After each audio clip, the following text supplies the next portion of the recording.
Welcome to Biblical Studies Today. It's Tuesday, February 4th, 2025. I want to think with you about rhetorical criticism and discourse analysis, two endeavors of biblical studies, and how they relate to the New Testament, especially the epistles, and what I call the 2075 guide. I want to apply that here in 2 Corinthians.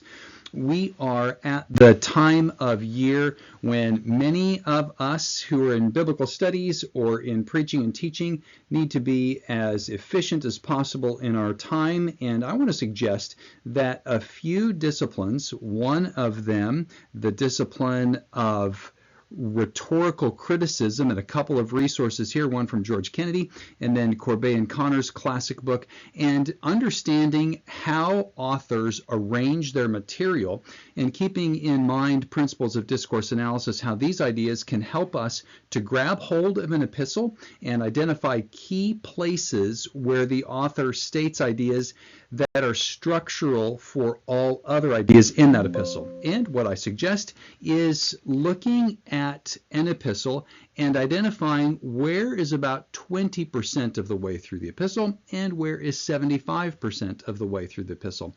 If you look at 20% of the way through the epistle in word count roughly, and then look up a little bit, a paragraph or two, down a paragraph or two, go to 75% of the way, again look up a paragraph or two, down a paragraph or two, and what you find is that at 20% of an epistle, you pretty much have the thesis that the author is stating. This is where they're stating their main idea, and about 75% of the way through, you find the climax of this idea and how it's working out in that particular congregation.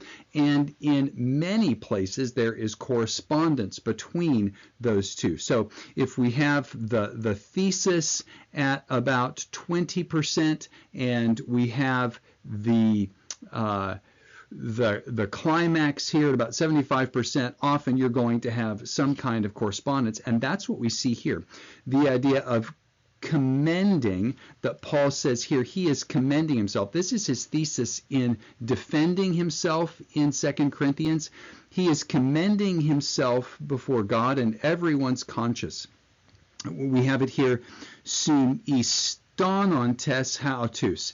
This same word comes up in 2 Corinthians 10, about 75% of the way through, the climax, where his opponents are commending themselves. So keep in mind this 2075 guide. Let it guide you when you grab hold of any epistle. I'll be offering more analyses of the epistles and noting this 2075 guide in instructional videos in the next several weeks. But just grab hold of an epistle. Go to about 20% of the way through in word count and about 75% of the way through. See if this doesn't hold true, that somewhere around there you have thesis and somewhere around 75% you have climax of the general argument, and often there is a good bit of correspondence between those two.